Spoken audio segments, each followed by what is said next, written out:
Tom Holland's Spider-Man is getting something no other live-action Spider-Man ever did, a fourth solo film. So why is Tom the chosen one? It starts with what Holland's Spider-Man represents. While Tobey's version was emotional and Andrew's was edgy, Tom's Peter Parker was built to be flexible. America, Iron Man, Black Widow. Whoa, who's that new guy? Oh, that's me. I gotta go. A Spider-Man that could evolve with the MCU. He debuted in Civil War, was shaped by Iron Man, and became a billion-dollar icon by the time No Way Home hit theaters. But here's the real key. No Way Home didn't end his story, it reset it. Unlike the previous Spider-Man, Holland's character arc is still wide open. He lost Aunt May, lost MJ, lost everything. He's now in a classic Spidey suit, broke, and anonymous again. That's a clean slate for storytelling, and Marvel isn't wasting that opportunity. There's another reason Tom Holland is the only Spider-Man with a fourth solo film. And it's not just about story, it's about business. Let's be real, Spider-Man is Marvel's most profitable character, but Marvel doesn't actually own him. Sony does. Back in the 90s, Marvel sold off film rights to survive bankruptcy, and Spider-Man went to Sony. That's why the Tobey and Andrew eras happened without Marvel Studios. But Sony hit a wall. After The Amazing Spider-Man 2 flopped critically and financially, they had no plan. Their universe was collapsing, and that's when Kevin Feige stepped in. And Kevin came to me with a really fabulous idea. And ideas are everything. Bringing Spider-Man into the universe where he belongs, as all the fans know, interacting with the other characters for the very first time, and it seemed like the right time to do it. Marvel Studios offered Sony a deal. Let us use Spider-Man in the MCU, we'll make the movies. You'll still own them and profit off them. And that's how Civil War and Homecoming happened. The result? Box office gold. Spider-Man Far From Home made $1 billion worldwide. No Way Home made nearly $2 billion worldwide. Merchandise sales exploded, and Tom Holland became the definitive Spider-Man for a new generation. So why stop at 3? Tobey Maguire almost had a fourth film. Sam Raimi was developing it. You know, everybody's intention is to get it out for 2011. We're totally in process in terms of the development of the story, and you know, there's really good stuff there. Vulture, Black Cat, a darker arc for Peter. Tobey was on board, so was the fan base, but Sony didn't want a thoughtful finale.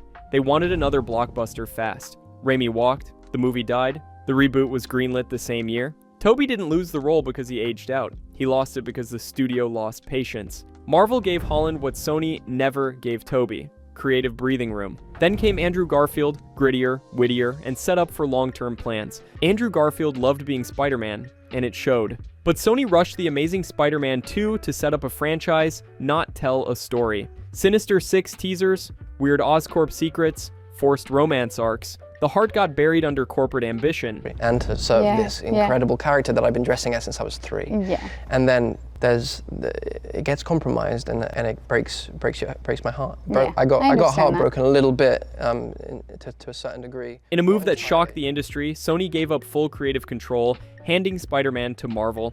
That decision only works if the next actor can win everyone over. Enter Tom Holland. Fresh face, no scandals, no baggage, a blank slate. He instantly clicked with audiences and castmates. And the studios knew, this is the guy we can build a decade around. Fast forward 6 weeks, I was still waiting, and one day Marvel just posted on their Instagram, go to our website to find out who the new Spider-Man is. And that's it. I just found out online. They didn't call me up or anything. Tom Holland didn't debut in his own movie. He showed up in Captain America: Civil War with no origin story, no Uncle Ben speech, no setup. That sounded risky, but it worked. Marvel introduced him through the lens of Tony Stark, giving him instant credibility without over-explaining. By the time Homecoming dropped, we already knew this Spider-Man could handle Avengers-level stakes. Instead of carrying a film alone, he got to grow within a larger universe. No other Spider-Man had that advantage. Not even close. Each generation has their Spidey. For millennials, it's Tobey. For some Gen Xers, it's even the animated series. But Gen Z? They grew up with Tom Holland. He's in their memes. He's in their TikToks. He's in their Marvel starter packs. Tobey's Peter delivered pizzas. Holland's Peter live streams from the battlefield. He's awkward, anxious, and obsessed with pop culture, just like his audience. This connection isn't about acting talent. It's about cultural fluency. That's why Marvel kept building around him. Tobey started out mature. Andrew was brooding from day one, but Tom, he played Peter Parker like an actual kid.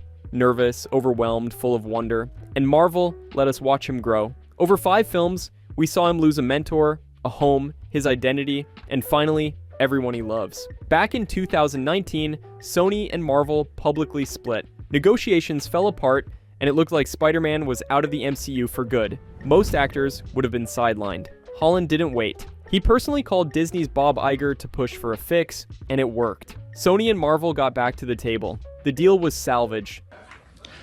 I'm not leaving. I'm not leaving!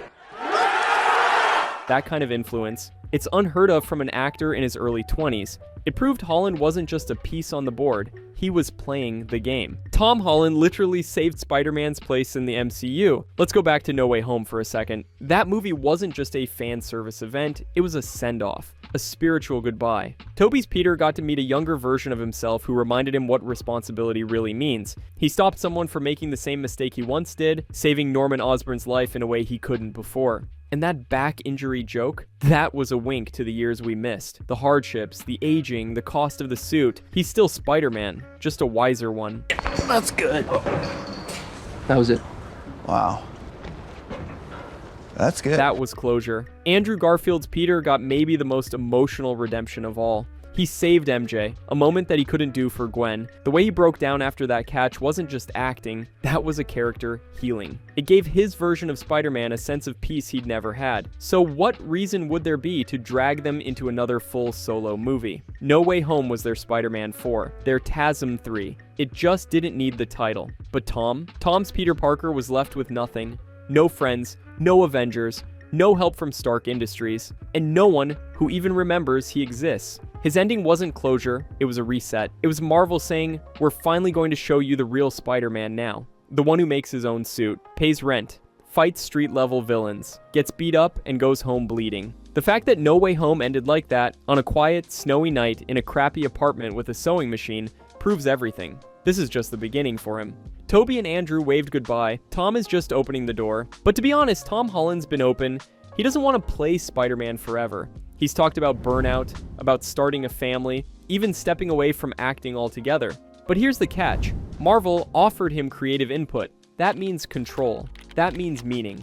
That means legacy. He's not staying because of money. He's staying because the next arc actually excites him. When the actor believes in the story, the audience feels it too. That's what Marvel's banking on. The best thing for the character. I don't want to make another movie for the sake of making it. I don't want The studio wants you to make another Spider-Man. Yeah. Yeah. Yeah, they do. And I want to make another one. I want to make many more, but I want to do it for the right reasons. And now, like I said to you earlier, sometimes I miss the day when getting the job was the win. Navigating and figuring out what having that kind of power means and that responsibility. Yeah. Here's what's different now. Marvel and Sony aren't just making movies, they're building entire timelines, a web of stories across universes. Sony is pushing characters like Venom, Morbius, and Kraven in their own corner of the multiverse. Meanwhile, Marvel is deep into the multiverse saga, Secret Wars, incursions, variant timelines. And Tom Holland, he's the only Spider-Man who bridges both sides. He exists inside the MCU.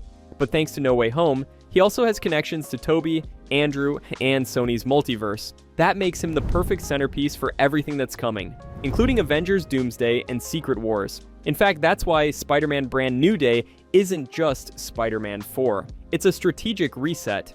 It strips Peter Parker down to the essentials. New suit, no tech, no Avengers, so he can be the ground-level hero people always loved. But it also opens the door for him to grow into the leader of the next generation, a mentor, a multiversal warrior. Maybe even the anchor being of Earth 616. And here's the business genius. This means Tom Holland can stick around for 2 trilogies, one grounded and street level, one cosmic and multiversal.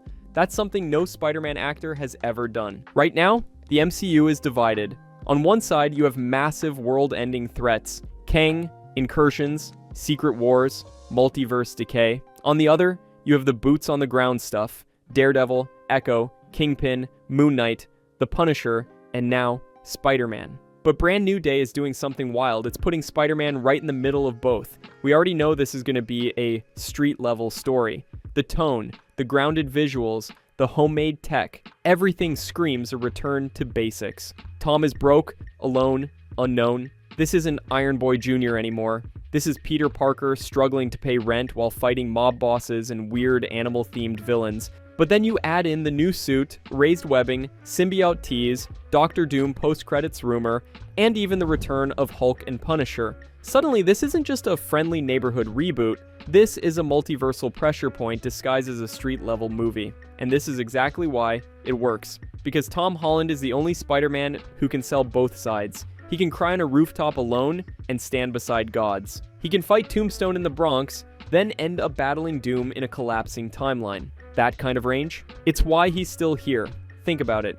Tobey's Spider-Man never dealt with aliens. Andrew's Peter never met another superhero. But Tom's Peter, he was knighted by Tony Stark, he bled on Titan, he met 3 versions of himself, and now he's got a Venom symbiote in his universe, and possibly a Doctor Doom post-credit scene in his movie. The multiverse is leaning on him.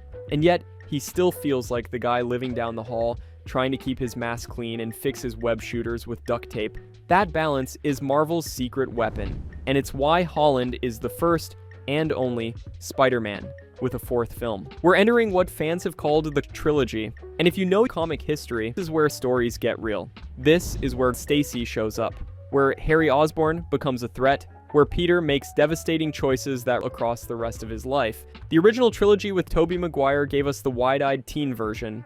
The Andrew Garfield gave us the emotionally conflicted loner. But Tom Holland, he's finally stepping into the role of the adult Peter Parker, the one who carries the weight of 2 lives and doesn't always come out smiling. And the beauty of it, we get to with him all over again. Here's the part one wants to admit. MCU is rebooting. Not in the way DC the slate clean, but subtly, strategically, from the inside out. With the multiverse saga wrapping up, Kang's influence collapsing timelines, and Avengers Secret War looming on the horizon, everything we've known about this universe is about to get rewritten. And what happens after that? Who's going to be left to lead? Not Sam Wilson, not even Captain Marvel, it's Spider-Man. Tom Holland's Spider-Man is being positioned as the emotional core of whatever this next era Marvel becomes. Think about it. He's the only character who has ties to the old Avengers, Tony, Strange, Fury, has street-level roots for grounded storytelling, and now is being rebuilt from the ground up, giving Marvel a clean slate to grow him into something iconic.